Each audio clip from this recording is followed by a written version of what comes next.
ప్రభుత్వ ఉద్యోగుల PRC చెల్లింపుపై AP ప్రభుత్వం కొత్త మెలిక పెట్టింది. మాస్టర్ స్కేల్లో మార్పులు తీసుకురావాలనే ఆలోచనలో ప్రభుత్వం ఉంది. బుధవారం జరిగిన ఏపీ మంత్రిమండలి సమావేశంలో చర్చించిన అనంతరం ఏపీ ముఖ్యమంత్రి చంద్రబాబు నాయుడు ఈ నిర్ణయం తీసుకున్నారు.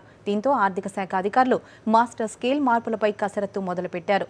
ఈ కారణంగా పీఆర్సీ జీవో విడుదల మరింత జాప్యం జరిగే అవకాశం కనిపిస్తోంది.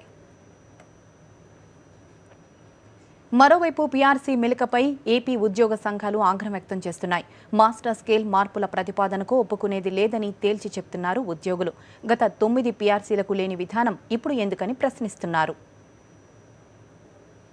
కానీ ఈ రోజున కొన్ని సంఘటనల ద్వారా మీడియా ద్వారా మాకు తెలిసింది ఏంటంటే ఏదైతే మాస్టర్ స్కేల్స్ 83 ఉన్నాయో ఆ స్కేల్స్ అన్నింటిలో కూడా స్టేజెస్ మార్చి మళ్ళీ రివైజ్ చేసి అందరికి కూడా ఎట్టి పరిస్థితుల్లో 43%కి మించి ఒక్క పైసా కూడా రావడానికి లేదు అనే ఉద్దేశంతో కొంతమంది అధికారులు ప్రయత్నం చేస్తున్నట్టు తెలిసింది. అదేవిధంగా ఒక పీఆర్సీ కమిటీ వేసి దానికి ఇంత రిపోర్ట్ సబ్మిట్ చేసి వాళ్ళు రికమెండ్ చేసిన తర్వాత ఈ రోజున దాంట్లో మళ్ళీ స్కేల్స్ మారుద్దాం, మాస్టర్ స్కేల్స్ మారుద్దాం అనేది అసలు అదొక అర్థం లేని వాదనని మేము తీవ్రంగా దాన్ని ఖండిస్తున్నాం.